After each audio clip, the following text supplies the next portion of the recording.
Hello and welcome to the latest edition of the Corr Report.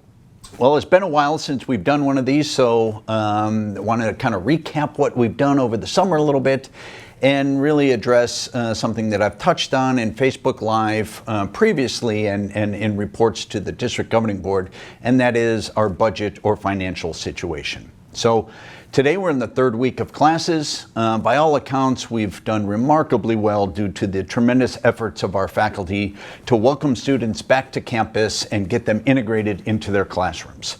We're off to a great start, and things are also looking up in terms of the COVID situation here in Yuma County. The census of those testing positive recently has declined quite a bit. We're not ready to spike the ball and celebrate a touchdown just yet, but certainly all the trend lines are moving in the right direction. Just yesterday, there were only 2 new positive cases in Yuma County. Let's all stay together, keep the safety precautions that CDC advise so that we can continue the trend moving in the right direction. So lots of good news, plenty of wonderful things to celebrate. We've celebrated the tremendous success of our students getting across the finish line in both the spring and summer semesters using new modalities. And again, we're off to a great start for this fall semester. Now, when I started the Corr Report, I was cautioned not to use these just to celebrate the good news, that it is an opportunity for me to speak directly to you and share information in a very transparent and direct way. That's what I'm going to try to do today in regards to our budget situation. And there's no way to sugarcoat this. Our budget is being, we are challenged in terms of our fiscal position for a number of reasons, largely due to decreased revenue and increased costs. Let me kind of highlight some of those for you. I'll start with decreased revenue.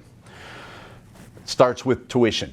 As of today, we are 14% down in our enrollment. Now, it was 22 or 23% not too long ago, so there was tremendous progress made towards the start of the semester, but we've stabilized at about 14% down. That equates to almost $1 million in budgeted expected revenue from tuition that we have not received.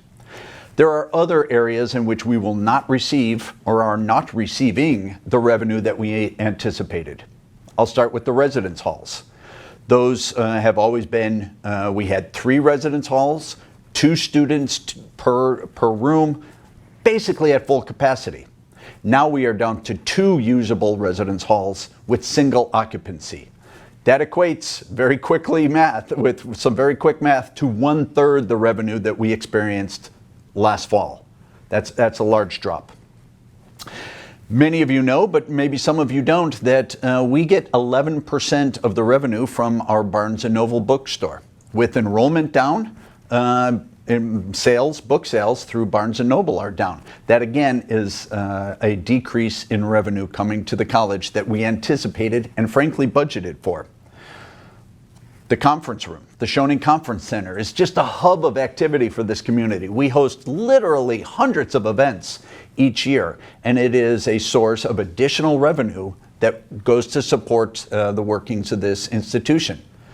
We have not hosted any events since March. We will not host any paying events at least through this semester. Yet the staff to maintain the center is still on the payroll, and we have all the expenses and none of the revenue. This is a source, once again, of some lost revenue that is having an impact on our budget. The opposite side of reduced revenue is increased costs. We have invested in improving our technology, whether it's cameras or internet connectivity or laptops. We have spent and continue to spend increased dollars to improve technology because our new modalities have a lot to do with technology and need that technological support. We have had to take out additional insurance, liability insurance related to covering the college liability as it relates to the COVID pandemic. We've had students sign acknowledgement of waivers. That was part of what we needed to have done in order to get this additional insurance to cover the college. Again, unexpected and an additional cost. We have also incurred additional costs related to unemployment insurance. In March, April into May, we let go some part-time staff, and many of them were able to apply for and receive unemployment insurance, which we were grateful for, but the college needs to contribute to that, and that increased our costs right there. PPE, of course, another personal protective equipment, whether it's masks or the bandanas, hand sanitizers, wipes, all the cleaning equipment and protocols that go into maintaining a safe work and learning environment has come at an increased cost. We also did some things that just made sense when we went to blended real-time instruction, where some students are in class or some are at home. Our normal class size of 24 was reduced to 18 to facilitate these new modalities. So in many cases, we reduced class sizes and increased our instructional costs proportionately. And then there are some things that had nothing to do with COVID whatsoever, but were unexpected, such as a loss of revenue due to a lawsuit that the college was not part of, but had to do with taxability of solar panels. The college, for a number of years, received property tax revenue as solar panels were taxed in the state of Arizona. There was litigation in Arizona, and it was ruled that solar panels are not taxable, and there was a retroactive refund that a number of governmental bodies, including the college, needed to return to owners of those solar panels. Wildly complex. Sharuz knows the details, but the bottom line is we received tax dollars over the last decade or so that we needed to then return or have deferred to us, resulting in a budget shortfall. Really, a whole combination of things have hit us so that we find ourselves in a difficult, not dire, but difficult budget situation. Now, you may be saying, hey, didn't the college get CARES Act dollars? Wasn't there some federal stimulus dollars that the college received? Absolutely. We received over $2 million of federal stimulus dollars, CARES Act dollars. At this point, they have offset the revenue loss and the increased expenses. We've expended every last cent, or encumbered every last cent of those CARES dollars, and are already into a bit of a budget deficit. Here's our challenge. If we replicate a 14% enrollment decline in the spring as we are in the fall, it will be very difficult to maintain the current level of operations at the college. If we return to a very similar enrollment pattern where our enrollment is flat or stable, the situation looks very different. We need to take action today to plan for the worst case scenario in the spring. As you know, we have either cut part-time hours or in some cases let part-time staff go. That is a very difficult decision that we had to make. But we made it for a couple of reasons. We know that we have these budget constraints, and we are making every effort to maintain all full-time employees. Now, I've been careful to say this a couple of different ways, a couple of different times, but let me say it again. If you are a full-time staff member and your job has been impacted by COVID, and we are doing our best to maintain your full-time employment, but it may not be the same job you've always had. You may be asked to do something different. You may be asked to travel to a different location, take on or learn new skills so that you can contribute to the college and the success of our students. That is our commitment moving forward. We want to maintain all full-time employees, which means if there's an opportunity to save money this semester, we need to take advantage of that. We need to revisit the stop doing list.